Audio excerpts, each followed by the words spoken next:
sisteman gure izena eman ondoren, sistemak ja ezagutuko gaitu, kasuan ikusi du joanen hiru naizela, eta orain ja artikularen aurrena igotzeko egina izeneko estekan sakatuko dugu. Eta hemen prozesuari hasiera emateko lehenengo urratsa izeneko estekan sakatuko dugu.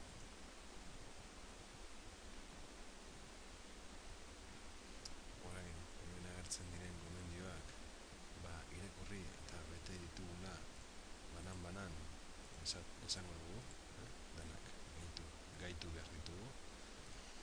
Ondoren, copyrightari buruz ere esaten den esartzen den lizentzia ulertu eta onartuko dugu, eta dozein kasutan zalantzaren bat izan ezkero, hemen lehengo laukitxoan Kongresoaren zuzendaritzako oharrak izeneko laukian idazteko aukera izango dugu. Dena den, behin hori egin ondoren, korre eta jarraitu botoian sakatu, eta bigarren urratsarekin jarraituko dugu. Hemen gure datuak ondo daudela egiaztatu, eta jarraian euskaraz gure artikularen izenburua idatziko dugu. Artikuluaren izenburua eta artikuluaren laburpena. Hemen badituzue hainbat botoi, beltza denez markatzeko testua,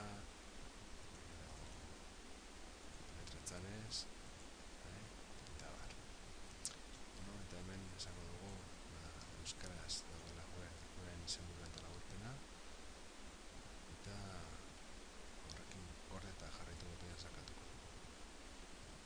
Orain izango dugu gazteleraz ere idatzi behar dugula.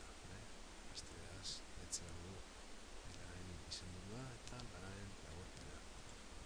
Orduan, Espainia castellano idatuko dugu, eta idatziko dugu gure artikularen izenburua gazteleraz.